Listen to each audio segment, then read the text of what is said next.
하죠. 스토너의 결혼 생활이 순탄치 않음을 우리는 이제 알게 됐습니다. 사랑 없는 삶이 시작되게 되죠. 현실은 사랑이 있을 수도 있고 없을 수도 있어요. 그렇죠? 또 어떻든 현실은 현실이니까 살아가게 되는 거죠. 스토너는 서로의 몸을 끌어당기는 그 힘이 사랑과는 거의 관계가 없음을 금방 깨달았다.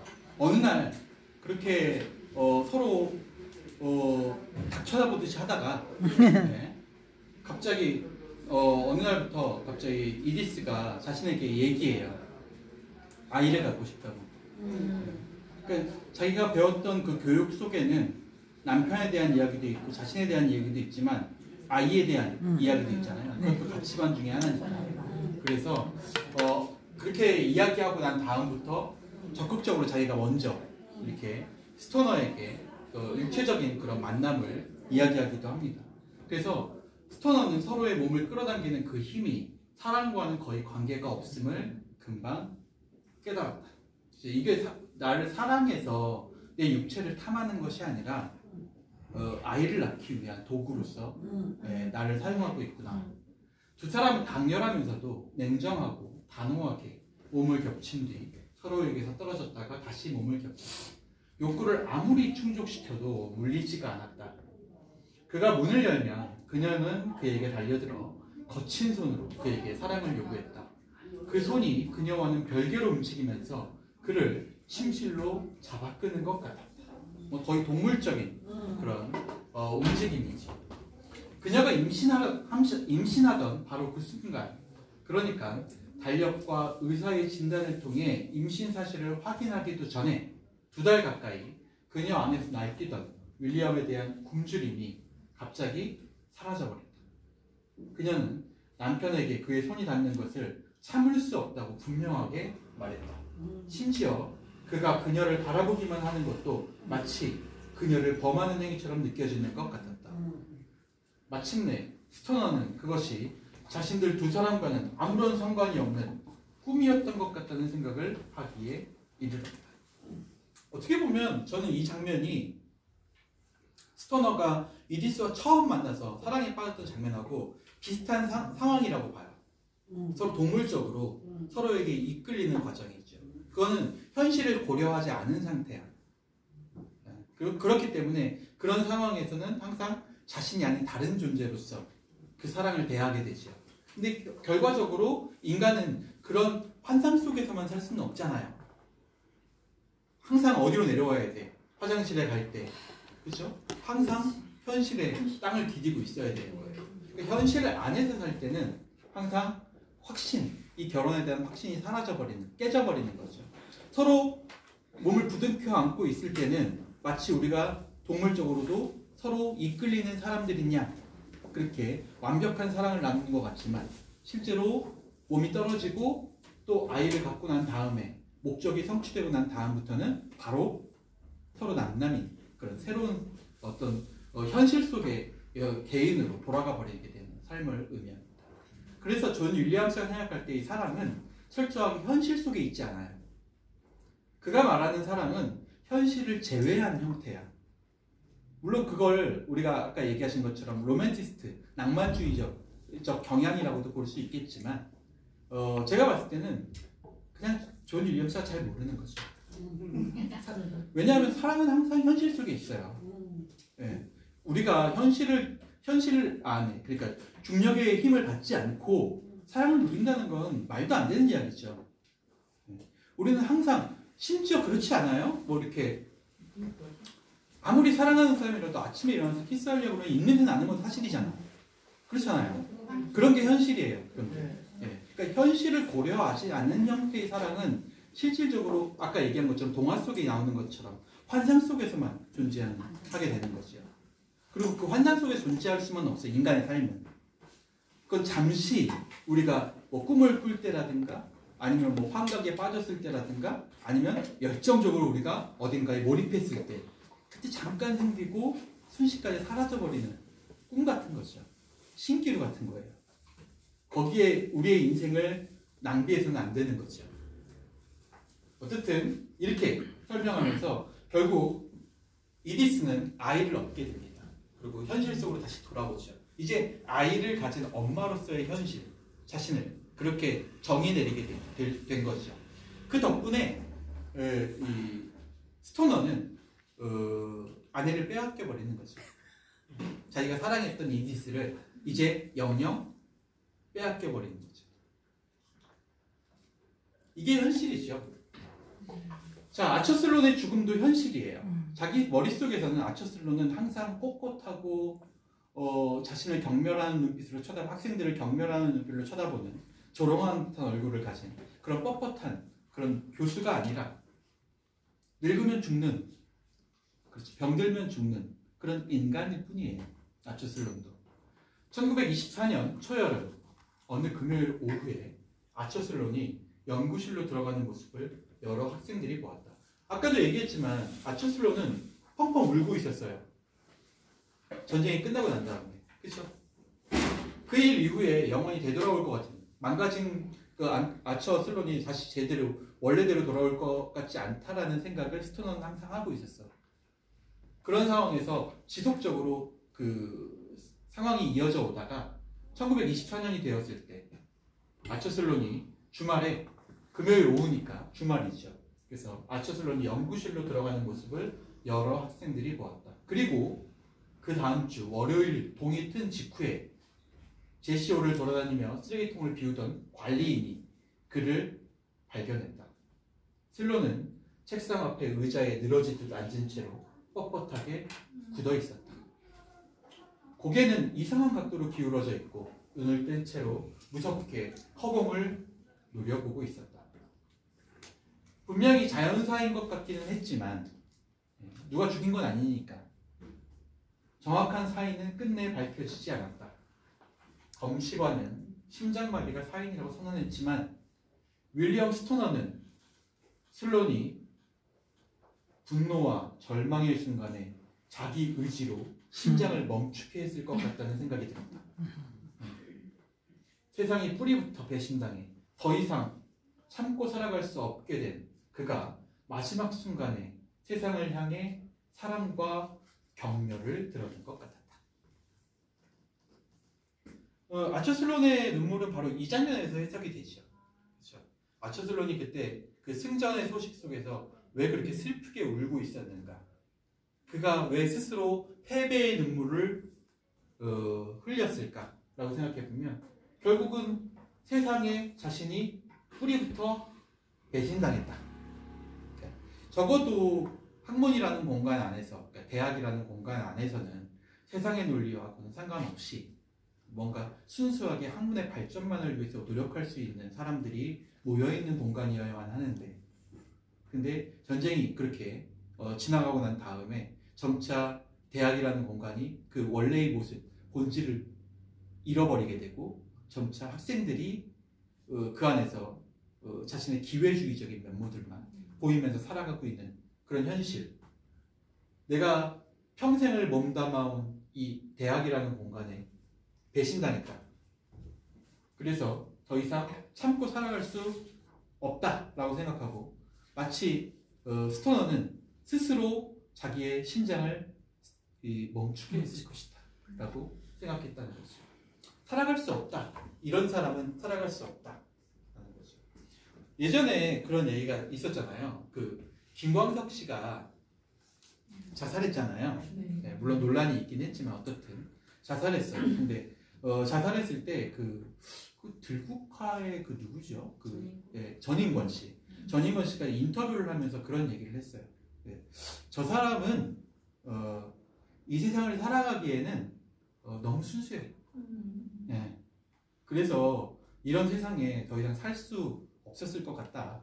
이런 얘기를 한 적이 있어요.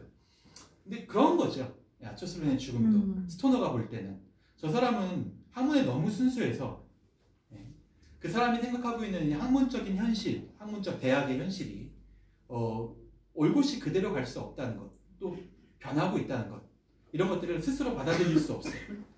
그러니까 대학이 물들어가고 있다는, 현실에 물들어가고 있다는 사실을 받아들일 수가 없어서 아마 더 이상 살기를, 숨쉬기를 그만두었을 것 같다. 이렇게 선택. 이야기하는 거죠.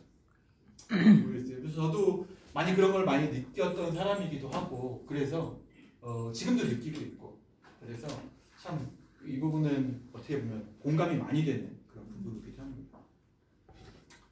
자, 로맥스라는 사람이 이제 등장을 합니다. 이제 어떻게 보면 숙적이죠. 예, 나중에 이제 이야기 끝까지 거의 숙적으로 존재하는 로맥스라는 인물이 등장하게 됩니다. 이제 아처슬론도 죽고 어쨌든 이 영문과는 계속 유지가 돼야 되니까 영문과의 학장이 새로 와야 학장을 새로 모셔야 된다 이렇게 이야기해서 학과장을 새로 모시는 그런 과정이 있었습니다. 그때 이제 추천된 인물이 바로 이 홀리스 앤 로맥스라는 인물입니다.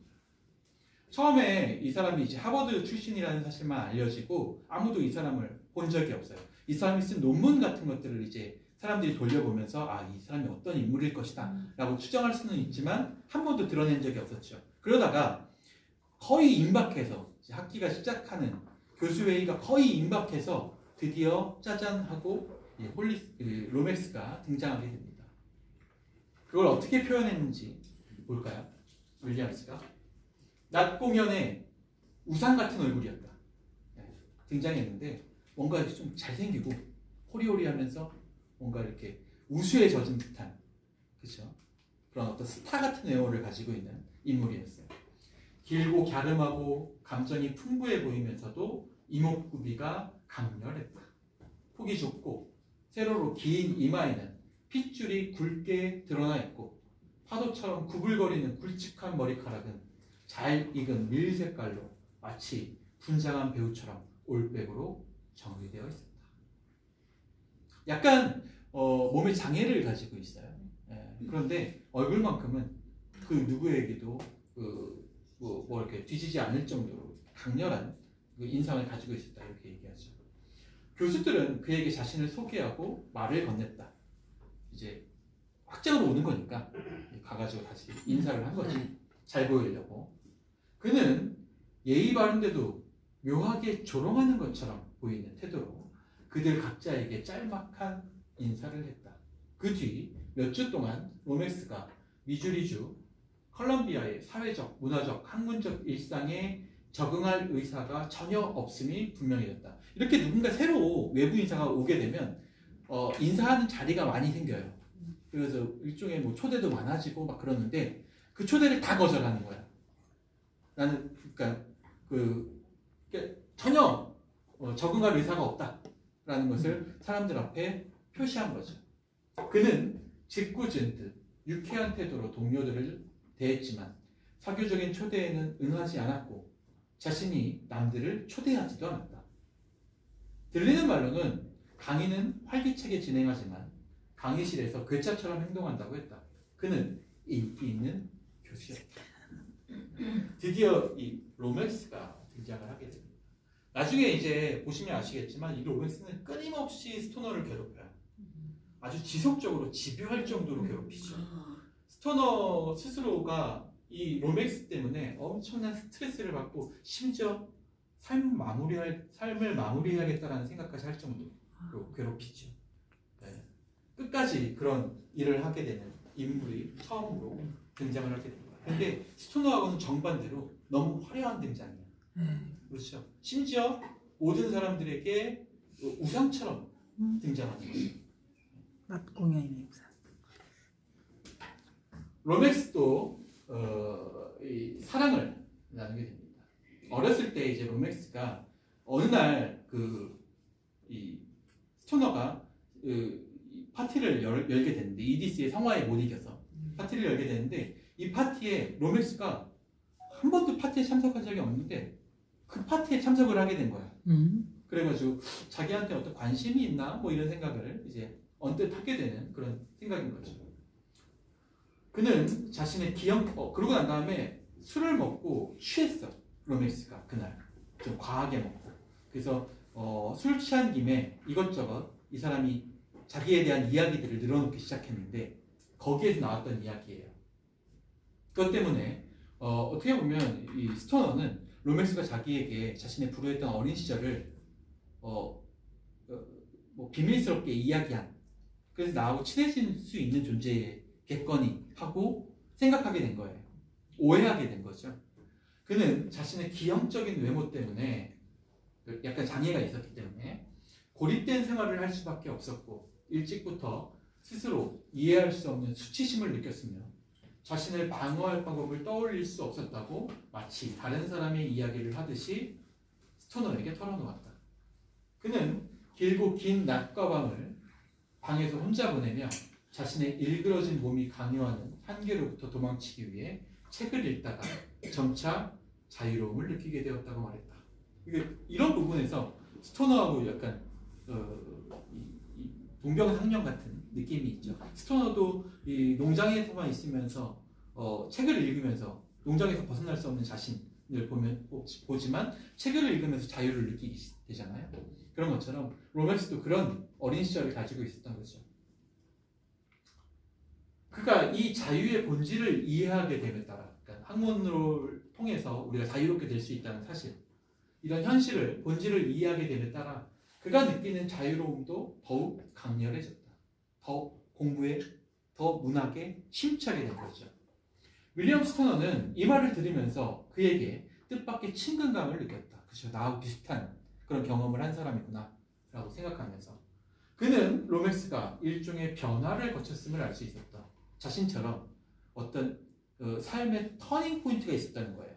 또 그 터닝 포인트를 제공해 준 게 바로 문학이었다는 거예요.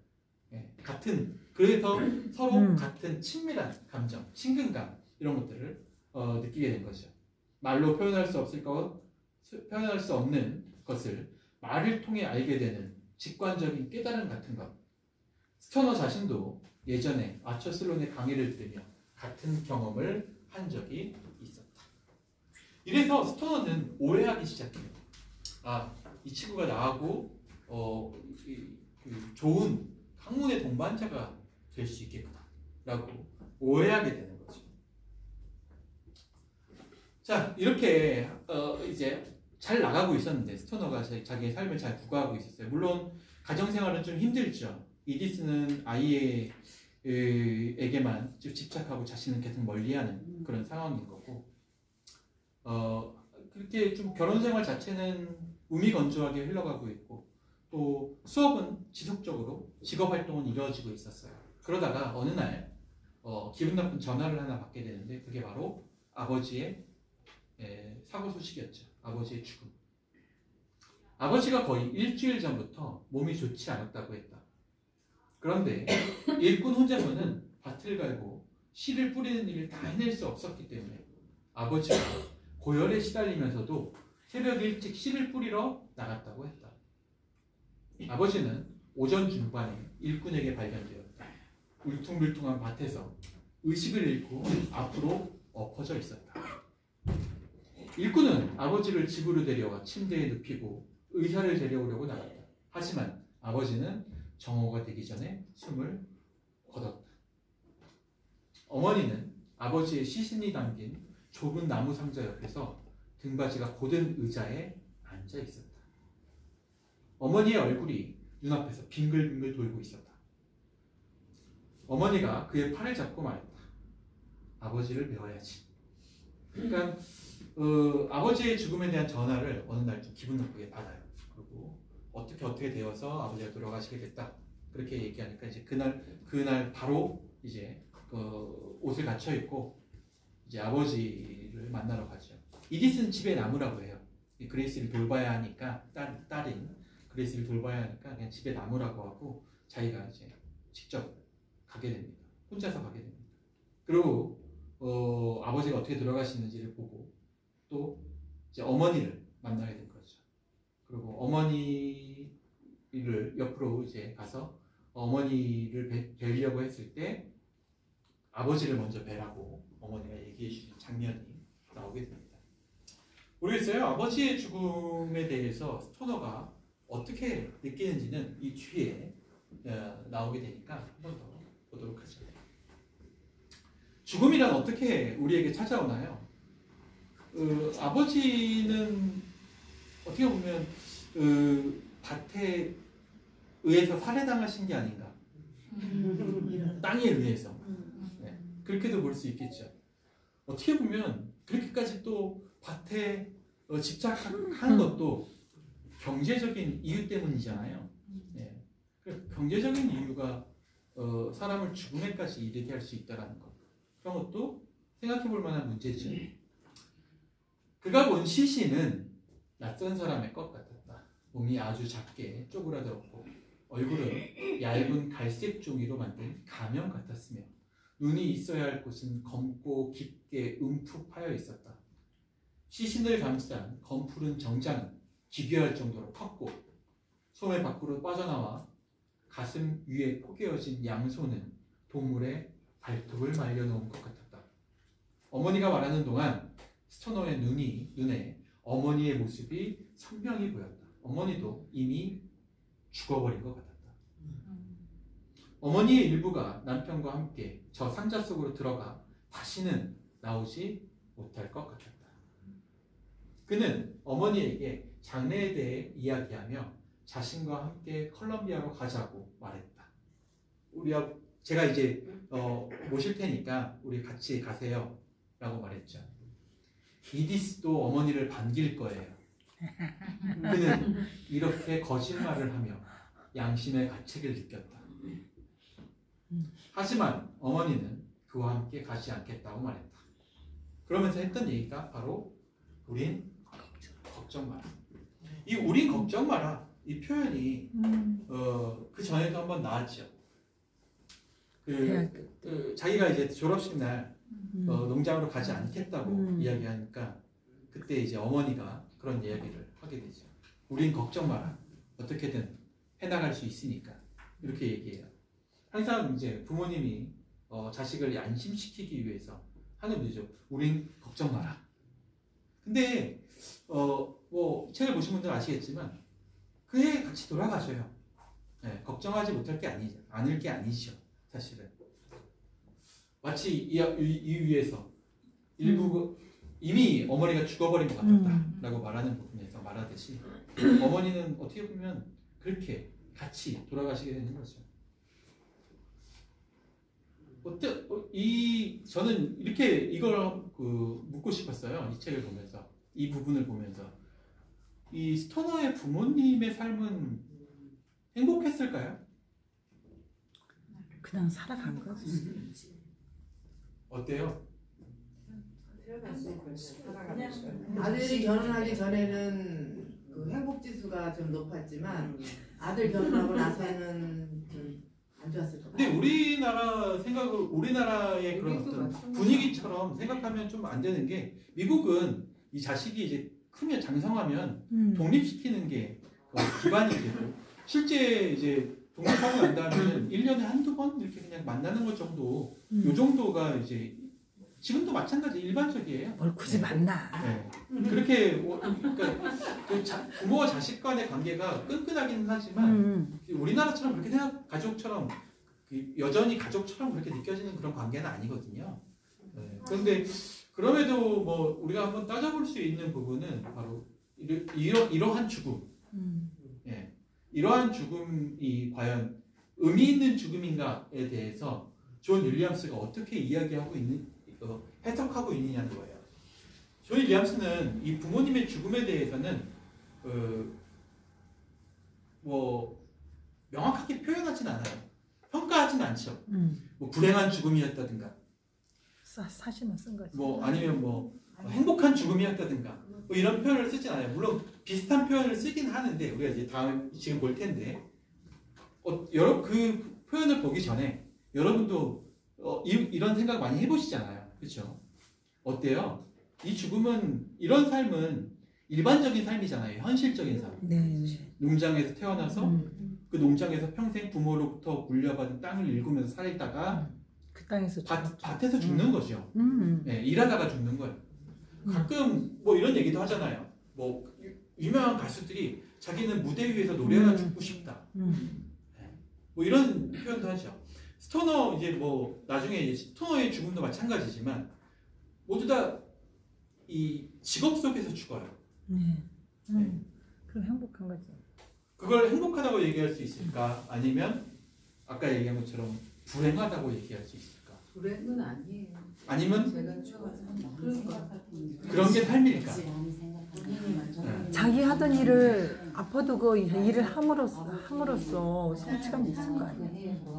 근데 죽는 거 기다리는 것보다 낫잖아요. 죽음을 그냥 기다리는 것보다 낫다. 네. 가만히 제 동생이 요즘에 이제 이제 아이들이 다 커서 이제 뭐 다른 일을 이제 찾아보려고 하고 있어요. 이제 뭐 직장 생활을 하려고 찾아보고 있는데 그 하면서 이제 사회복지 그걸 지금 교육을 받는 중인데 그 사회복지사 실습이 있더라고요. 그래서 요양병원에 가서 실습을 한대요. 그래서 요양병원 저희 동네에 있는 요양병원으로 배치 받아가지고 거기서 하는데 첫날 들어가서 한 달 정도를 하더라고요. 실습을 첫날 들어가서 마지막 끝나는 그날까지 울었대요.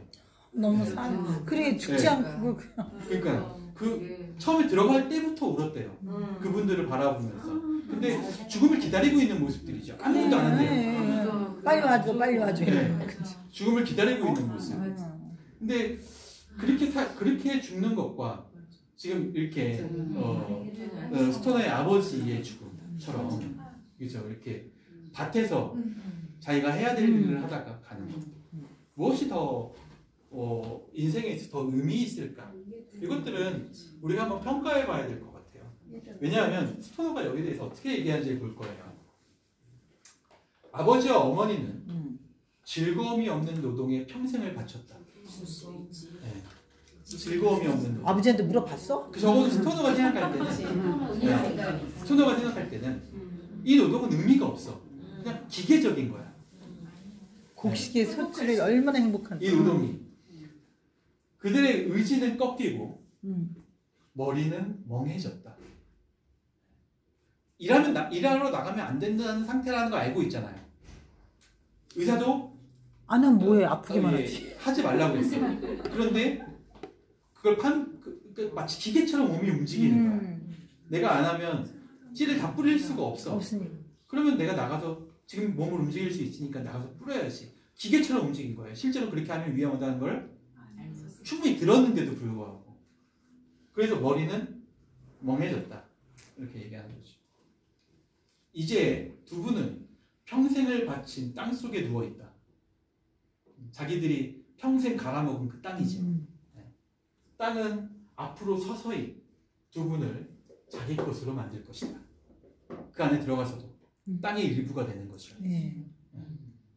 습기와 부패의 기운이 두 분의 시신이 담긴 소나무 상자를 서서히 침범해서 두 분의 몸을 건드리다가 마침내 두 분의 마지막 흔적까지 모조리 먹어치울 것이다.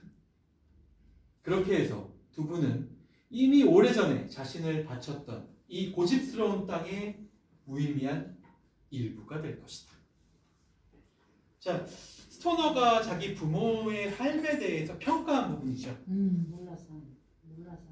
스토너가 잘 몰라서 하는 말이에요. 농사를 안 지어봐서 그래. 스토너도 열심히 지었잖아요. 농사를. 아니 그거는 시키니까 한 거지.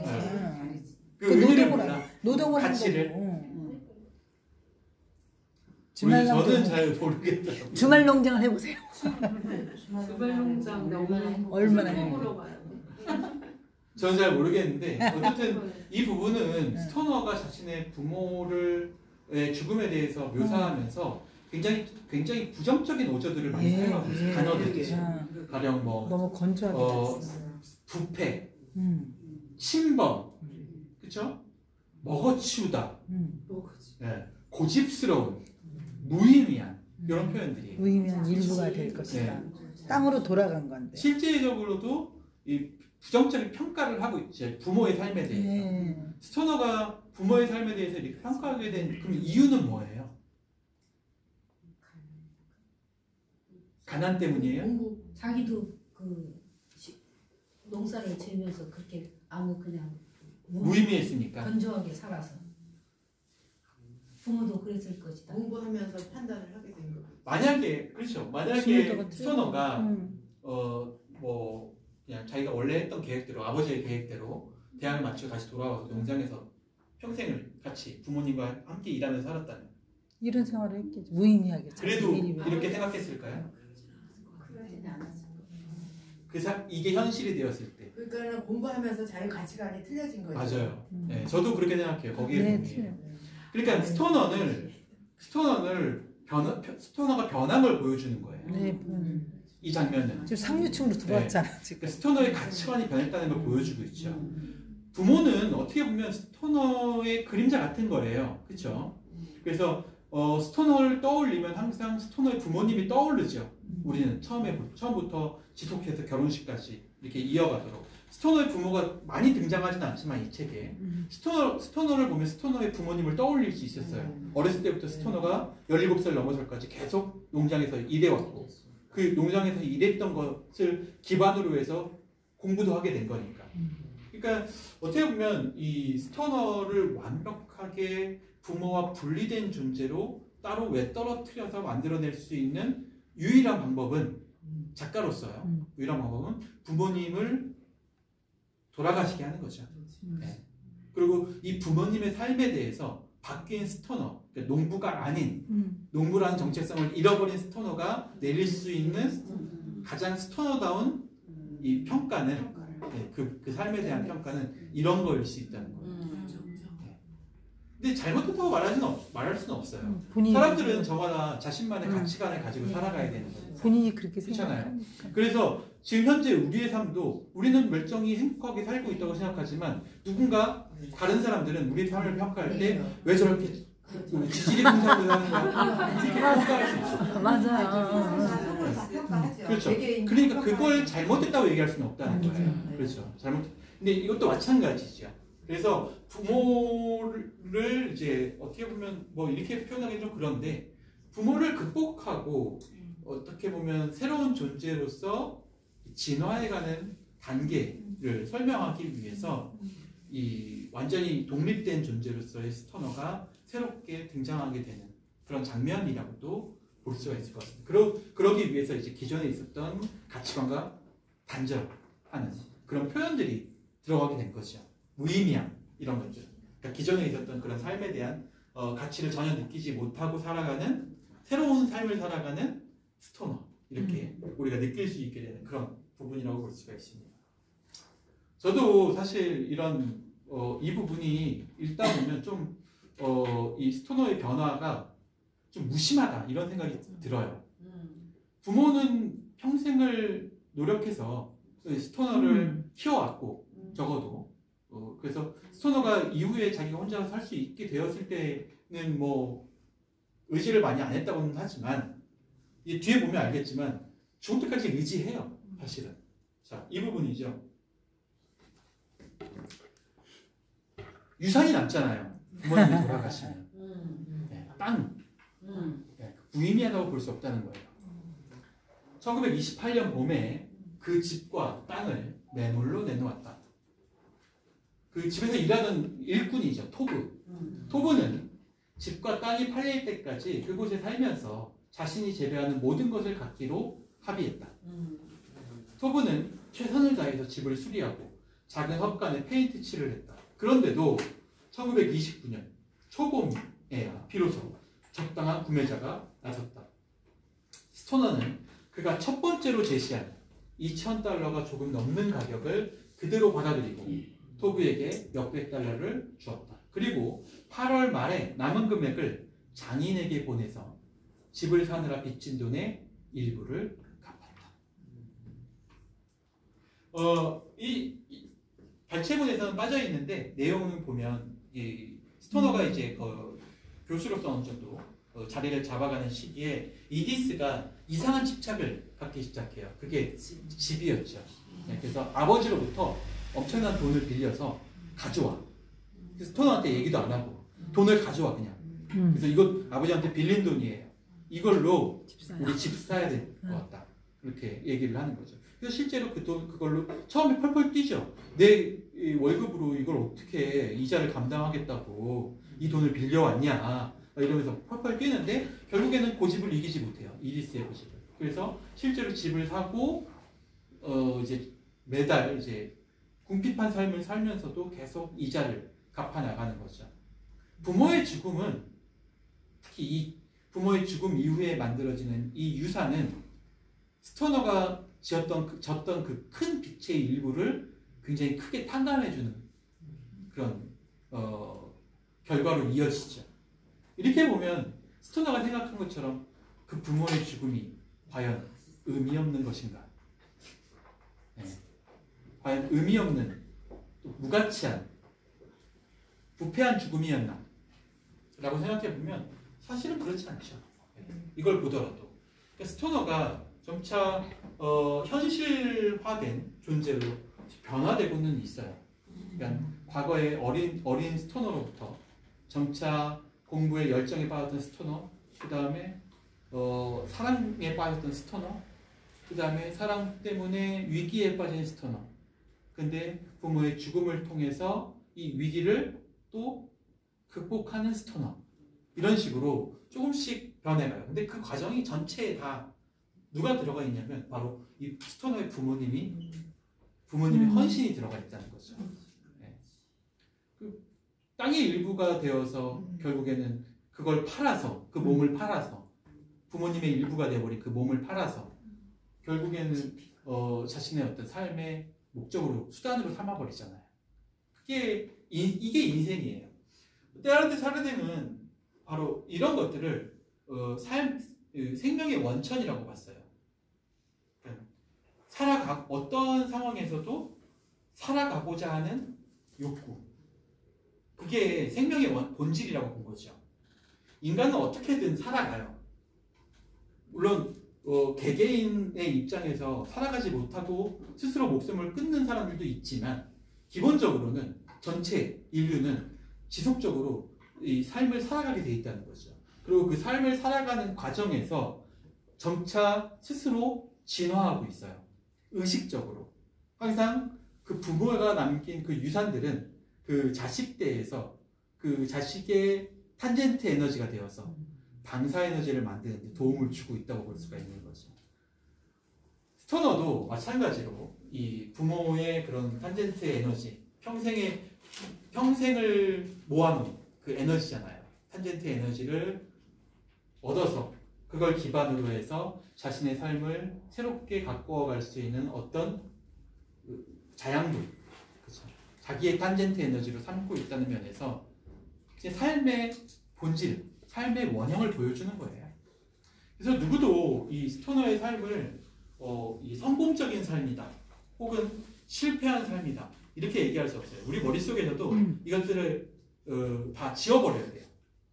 스토너라는 이 책은 문학으로서의 가치를 따진다면 사실 별 볼 일 없어요. 스토너 자체가 가지고 있는 문학적 가치는. 그런데 중요한 건 이 문학적 가치를 통해서 존 윌리엄스가 스토너의 일생을 통해서 우리에게 뭘 전달해주고 그 또 우리에게 전달된 그것이 우리에게 어떤 탄젠트 에너지로 남게 되는가, 그걸 확인하려면 적어도 우리 머릿속에서 인생에 있어서의 성공과 실패라는 것을 지워버려야 된다는 거죠. 그렇게 할 수 있게 만들어주는 내용이 바로 이 스토너에 담겨있는 내용이에요. 인간은 결국 살아가는 존재예요. 살기 위해서 살아가는 존재죠. 살아가는 거야. 그렇죠. 살아있기 때문에 살아야지. 그냥 사는 거예요. 그런 과정에서 원망도 하고 희노애락도 있는 거죠. 분노도 하고 원하는 대로 무언가가 잘 이루어지지 않기도 하고 심지어는 아주 큰 장애물도 나타나요. 그런데 그렇게 해도 이리저리 쏙쏙 빠져나가면서 죽음까지 가는 거예요. 네. 그게 인생이야. 그냥 그렇게 사는 게 인생인 거지. 장애물을 최대한 덜 받았으니까 성공한 거고 장애물을 최대한 많이 만나가지고 실패한 거야. 이렇게 얘기할 수 없다는 거죠.